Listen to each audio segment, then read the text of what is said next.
ইউরোপের দেশ সুইডেনের বেশ কয়েকটি শহরে ভিক্ষাবৃত্তি বেআইনি। জনজীবনের অসুবিধা দূর করতে 2018 সালে দেশটির স্কোনে শহরে ভিক্ষাবৃত্তি নিষিদ্ধের নির্দেশ দেন সুপ্রিম কোর্ট। এর জেরে আরও কিছু শহরে ভিক্ষাবৃত্তি বেআইনি ঘোষণা করে পৌর কর্তৃপক্ষ। তবে স্টকহোমের পশ্চিমে অবস্থিত এস্কিলস্টোনা শহরে লাইসেন্সের বিনিময়ে চালু করা হয়েছে ভিক্ষা করার বিধান। অবশ্য এজন্য ভিক্ষুকদের পয়সা খরচ করে পৌর কর্তৃপক্ষের কাছ থেকে লাইসেন্স নিতে হবে। 3 মাস ভিক্ষা করার জন্য গুনতে হবে 250 সুইডিশ ক্রোনা, বাংলাদেশি মুদ্রায় যা 2375 টাকা। ভিক্ষুকদের বৈধ পরিচয়পত্র থাকা চাই। লাইসেন্স পেতে অনলাইনে একটি ফর্ম পূরণ করে আবেদন করা যাবে।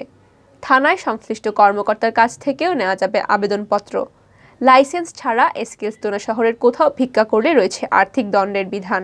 লাইসেন্স ছাড়া ভিক্ষা করে ধরা পড়লে জরিমানা দিতে হবে 4000 সুইডিশ ক্রোনা, বাংলাদেশি মুদ্রায় যা 37,400 টাকা। পৌর কর্তৃপক্ষ জানিয়েছে, এই নিয়ম চালুর পর অনেক ভিক্ষুক পেশা বদলে ফল বিক্রির কাজ শুরু করেছেন।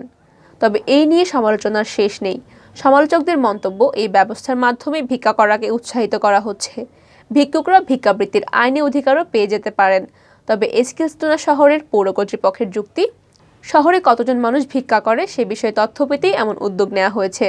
2019 সালের আগস্ট থেকে ভিক্ষুকদের জন্য লাইসেন্স দেওয়া শুরু করে এস্কিলস্টোনা শহর।